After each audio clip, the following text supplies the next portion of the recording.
Hello, the Internet. My name's Laura, and this is The Law of the Prince Charming, Chapter 8.1. Tabitha stares at the ceiling with no idea what time it is.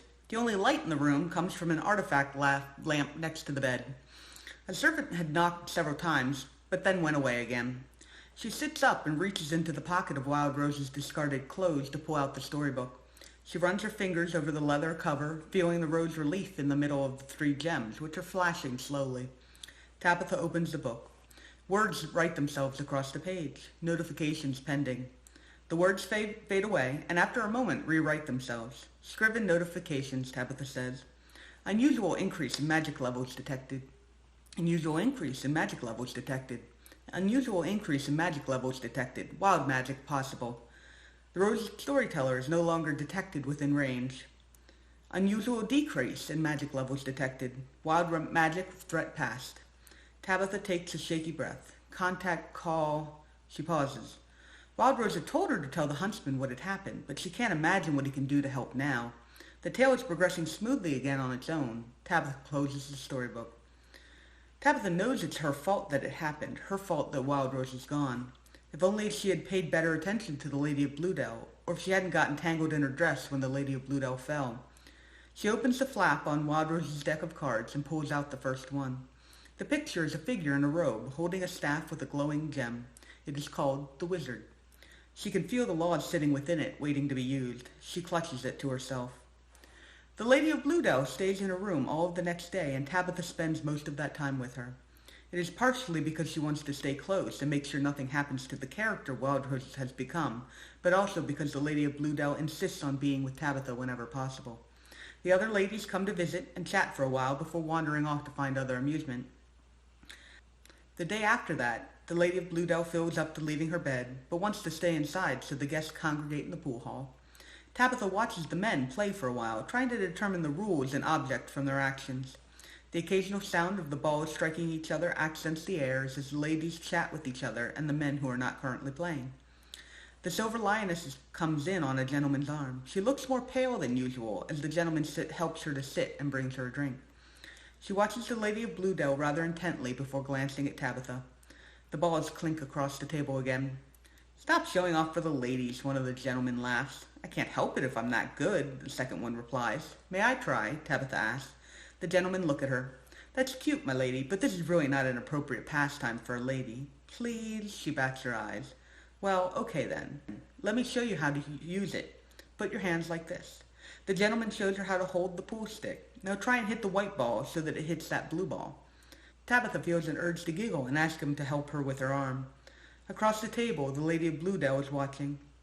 Tabitha shrugs off the urge and slides the pool stick through her fingers to strike the white ball into the blue, knocking it forward. Not bad for a first time.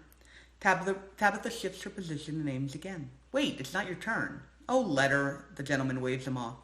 Now Tabitha has the weight of the pool stick, the balls, and the padding of the walls in her mind.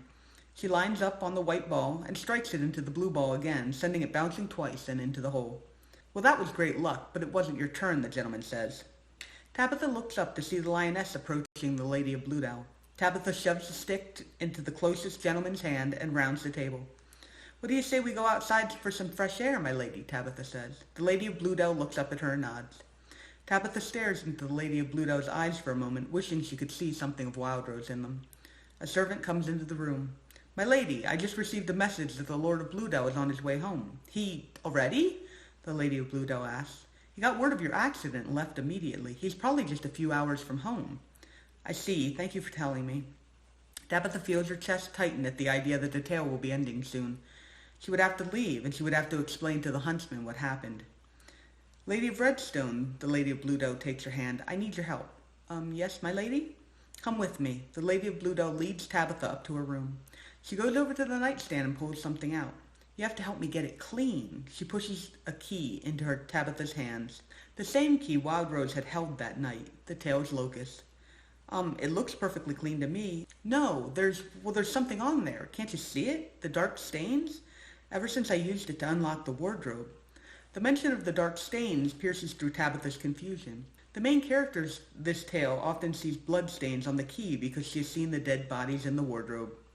My husband told me not to look, but I couldn't help it. I was just so curious, but the key got dirty.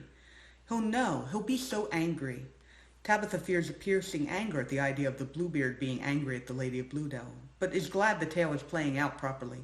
I'm sure it will be fine, Tabitha hands the key back. No one else knows. Well, I mean, you will be fine. I won't let anything happen to you. Tabitha lays her hand on the Lady of Bluedell's arm. Something bright catches her eye from outside. Tabitha grabs the Lady of Bluedell and pulls her to the side as fire bursts through the window along with the shattered glass. Stay down, Tabitha orders the Lady of Bluedell. She shoves the annoying dress out of the way and peeks through the window. The Firebird is hovering in the air above the broken dome of the arena, shooting fireballs all around. Why now? It's the... Tabitha pauses. She looks at the Lady of Bluedell cowering on the bed, clutching the key in her hand. It's the worst possible time. Tabitha sighs deeply and steps back from the window. She takes the Lady of Bluedell's arm and guides her toward the door.